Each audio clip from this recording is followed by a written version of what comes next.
Hello everyone, welcome back to our channel. Today we are going to be talking about the protest happening in Nigeria at the moment. Okay, I think it's a very interesting topic, and we just feel like obviously we're part of this society and we're part of what is happening, and we are keen to give you a realistic perspective of what is happening in Nigeria. We do promote Nigeria, so we don't want to be in balance with our view. Yes. So the protest is set to go for 10 days. It's been on for a few days now. Some violence has been reported, some death has also been reported, but it brought us to a point. Myself and my family made a bit of a mention yesterday of what government means and what is this all about, the interaction between government and people. You know, how do we create a balance there? How do we ensure that all parties are getting what they have bargained for? So I broke it down, and I felt like it's like a contract between two parties. The government on the one side, the people on the one side. The government said to the people, we can make your life better. We'll create something called amenities, we'll create infrastructures, and that will make things so much better for you. And the people said, oh, that sounds nice. How do you do this?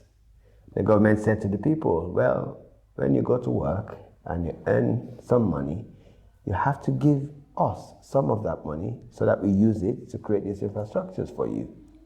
And the people said, oh, not a bad idea. How much do you want? They negotiated, got to a reasonable amount, and they decided to call it a tax. They tax you to create these things. It all sounds good in theory. It's an agreement between two parties. But I think the problem comes when expectations aren't managed. Expectations are not managed. Yeah. Promises are not kept. Definitely. So, Abisola, obviously, probably not as experienced as us in the world and been here for that long, but in your limited time, what's government to you? What do you think government is about? What do you think it should be doing? Well, I know that people aren't happy with the Nigerian government at the moment, so they should probably make things a bit cheaper and make it easier to live here. Well, I guess that's the crux of the problem. They are saying things are too high, a lot of complaints. So my analysis is, when there's a breakdown in this agreement, what do we do? How do you resolve this? What is the best way to handle this? I think protests is not a bad way to air your views. It happens all over the world. It's not just in Nigeria. I was going to say that. So we're talking about government on every level. We're talking about government around the world, not just Nigeria. Yes, there are protests happening here, and this is what brought us to speak about this today. But what we're saying is not exclusive to Nigeria or Nigerian government. Yes, of course. And the protest in itself is not exclusive to Nigeria, Africa. It happens in the UK. It happens in France. It happens in Germany. It happens everywhere. So the people are disgruntled. So it means that the agreement between government and people, how is that managed? So for me, it's a very interesting perspective, and how government came to be, because I think people are trusting a huge trust upon strangers called government to manage their life and their existence for them. And if you break it down to the bare minimum, these strangers must be very good people to actually have the interest of the people so much at heart that they will do well, So now when this breaks down, people are revolting. So I purposely asked Abisola what she thought of government, not because I'm going to trivialize this whole protest and the issues that everyone is having, but because sometimes children look at things more simply. And the answers sometimes are there, and I don't know, sometimes we as adults overcomplicate things. She's right, government is there to look after its people. It's the people that swore people in and got them to the positions they are, and they should be looking after us. Like you said earlier, the reason that people are upset is because they feel that that agreement has been broken. And that's, as I said, not just here in the world, but most governments in the world can never please the people, all the time. So it's just that, striking that balance. But yeah, I've seen the difference of things happening here in terms of, inflation. It's a worldwide thing, but again, there's only so much squeeze you can put on people before people, have no maneuverability or can't turn anywhere or, need to do something. And this is their cry for help. This is people's cry for help. This is a cry for change. This is something that people need to sit up now, the officials, the governments, the people that can change things and do something. And I think people are very unhappy because it's not even a situation of they don't have the resources to do anything for the country. The president bought a private jets and they're doing all these things right in the face of the people. Yeah, there's talk about misappropriation and then not prioritising the things that really matter.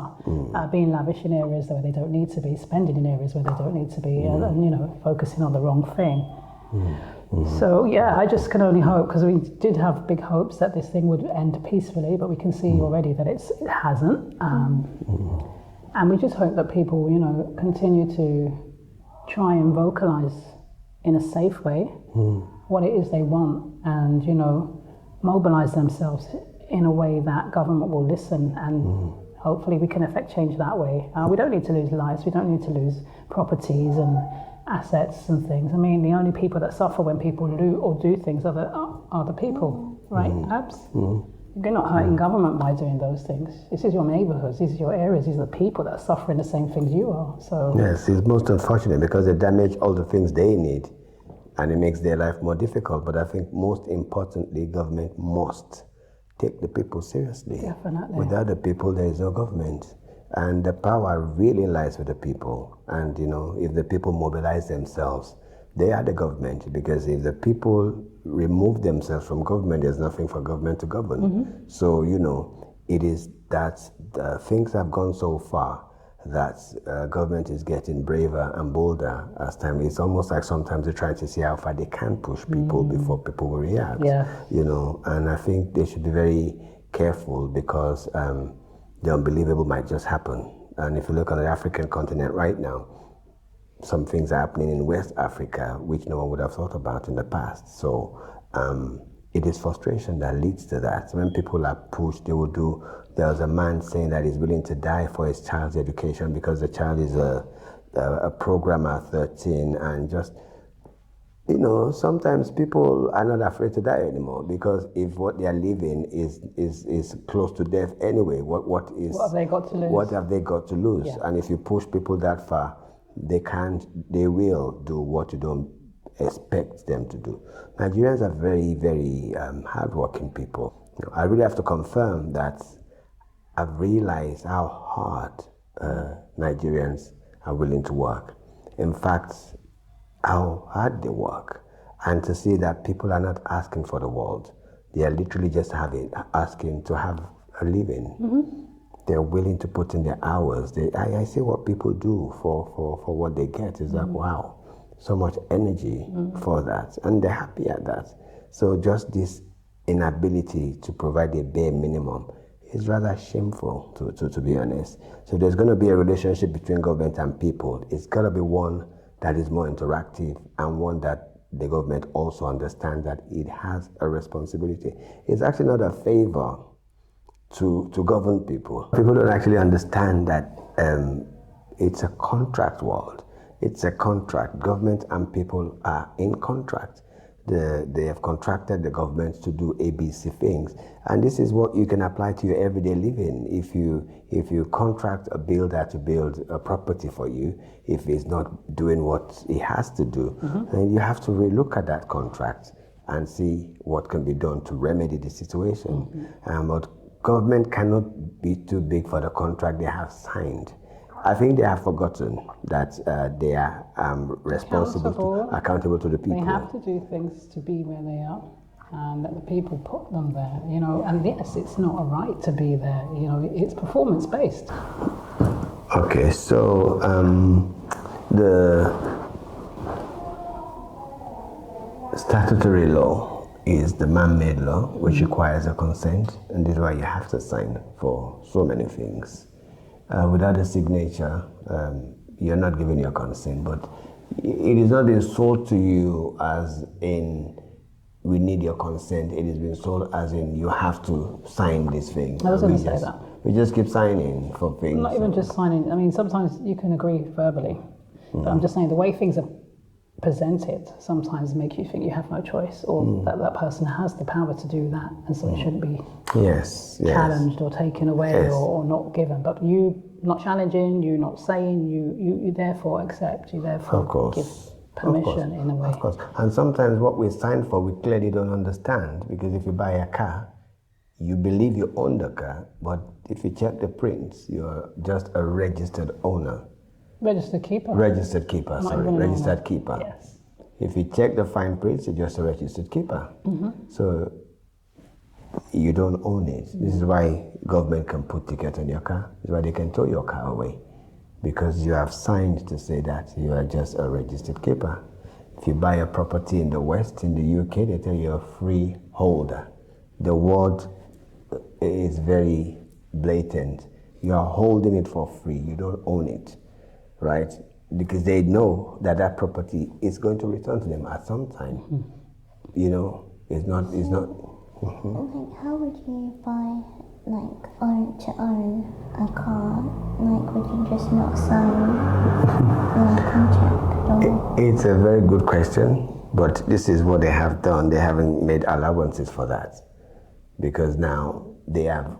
It's an agreement between government and people, and they are bringing every people into this agreement. So for you to remove yourself from that is not. It's possible, but it's not easy.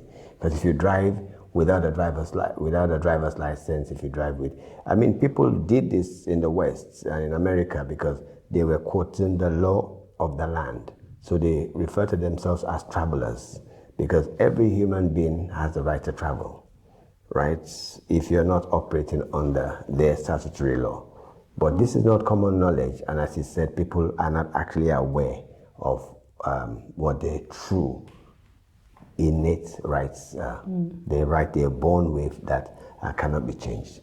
Anyway, I think we've deviated a little bit. That's some deep things. That's universal laws and things that we're getting a bit deep into. Yes. But for those people who do know what's happening and have the inkling at least to know that they're not happy and they want more, and they've sworn a government in, and the officials should be obviously representing them and their interests, then yes, they are here, they're talking, they're demonstrating, they're protesting, mainly peacefully, but some aren't. And, you know, we're hoping to affect change that way. Let's hope the governments are going to listen, and that this thing can go back to, you know, well, not back to normal, because normal wasn't good enough. But from positive changes. Of course. And people could be more at ease with themselves, with their living, just carry on with their everyday. I do hope it would finish, or they said 10 days. I hope it wouldn't go anything beyond that. I hope the violence would stop. And I want to commend some of the, two very interesting things happened during this protest. The first is, I want to commend the police officers who were able to empathize with protesters. But it's very important because the police officers are part of the nation. So what people are fighting for actually benefits them. So it's a very contradictory position to be holding people back from asking for what benefits you as well. It's hard. Some people, it's their job, but it's not their life. But some people make their jobs their life. And then you're in a position whereby, you're torn between the two. It's a very, very difficult thing to do, to be someone who's supposed to uphold law and order, and also yourself being an individual who's affected by this, like you said. Yes. They're there, they're doing a job, and let's hope that they don't lose lives through these jobs and things. Yes. So the I think it's a commissioners of Rivers State, which is actually my classmate at St. Gregory's College, Tunji Disu. He did well, addressed the people, and also that of Lagos State. I want to commend those two for being human. I would just say to fulfill the promises that they made and to make it easy for people to live comfortably. Yes, I definitely agree to that. What's your advice for government? Yeah, I think Abisola's rounded it up really well. I mean, throughout the whole talk, we've been talking about, what we think, and I said a lot of pretty much it earlier, but I agree. I do agree with what Abisola said. And I couldn't put it better myself, my darling. Yes, we hope for a quick resolution, a meaningful resolution, so that everyone can, as again Abisola said, go back to live in harmony. Nigeria is a wonderful place. It's a beautiful place. Let us all play our part to ensure that it grows, and let us not keep destroying the growth that has happened. Let us work hand in hand to make it better. Government, you have a responsibility to listen to people.